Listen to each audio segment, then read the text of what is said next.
حضور صلی اللہ علیہ وسلم نے نا فجر کی نماز پڑھائی، فجر کی، اور حضور فجر کی نماز پڑھا کے فرمانے لگے بھئی کسی بندے نے روزہ رکھا ہوا ہے آج؟ حضرت عمر کہتے ہیں رات کو میرا ارادہ تھا رکھوں، پر سویرے پھر میں نے گرا دیا، نہیں رکھا۔ حضور نے دوسری دفعہ پوچھا بھئی کسی نے روزہ رکھا ہے؟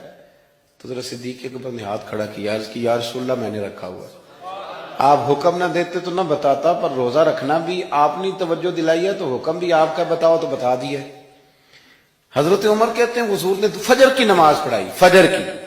دوسرا سوال پوچھا بھی کسی نے کسی بیمار کی تیمارداری کی ہے؟ تو حضرت عمر کہتے ہیں میں نے فٹافٹ عرض کی یا رسول اللہ ابھی تو نماز فجر پڑھی ہے، تو اب گھر جائیں گے تو تیمارداری کریں گے۔ تو حضور نے فرمایا عمر تو ذرا ٹھہر جانا، جلدی نہ کر، ٹھہر نہ ذرا، رک تو صحیح۔ تو حضرت عمر فاروق رضی اللہ تعالیٰ عنہ فرماتے ہیں میں چپ کر گیا۔ حضور نے فرمایا بتاؤ بھی کسی نے تیمارداری کی ہے؟ تو صدیق اکبر نے ہاتھ کھڑا کیا، عرض کی یا رسول اللہ عبد الرحمن بن عوف رضی اللہ تعالیٰ عنہ 2-3 دن سے نماز پڑھنے نہیں آ رہے تھے، رات میں نے پتہ کرایا تو پتہ چلا بیمار ہیں، اور حضور مجھے یہ بھی پتہ ہے وہ میرا یار ہے، مجھے پتہ ہے رات کو جلدی سوچا پر تہجد میں ضرور اٹھتا ہے، تو حضور میں بھی ذرا فجر کے وقت جلدی اٹھا ہوں تو فجر میں آنے سے پہلے عبد الرحمن ابن عوف کی تیمارداری کر کے آیا ہوں۔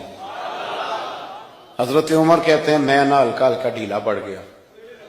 حضور نے تیسرا سوال پوچھا، فرمایا کسی نے کسی مسکین کو کھانا کھلایا؟ کھانا کھلایا ہے کسی مسکین کو؟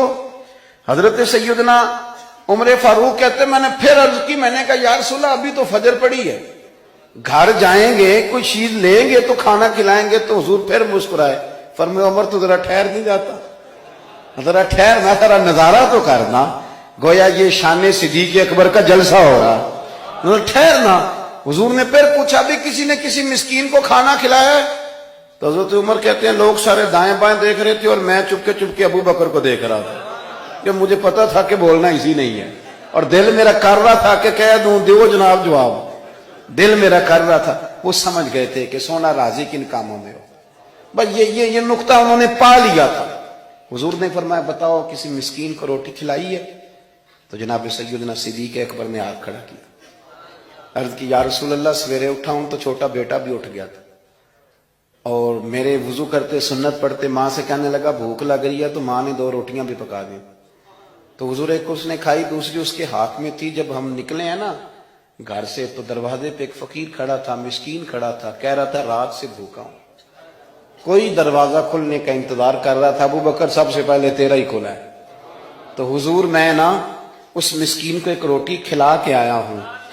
حضرت عمر فاروق کہتے ہیں میں نے گردن جھکا لی، اور میرے رسول کریم نے فرمایا اے اللہ میرے ابو بکر پہ رحم فرما، اللہ میرے ابو بکر۔ وہ سمجھ گئے تھے، مزاج شناست سمجھ آ گئی تھی کہ حضور کن باتوں میں، اور نا اپنے اوپر وہ سارا کچھ طاری کر لیا تھا انہوں نے، طاری، ان کی ادائیں بالکل ڈھل گئی تھی نبی پاک کی اداؤں۔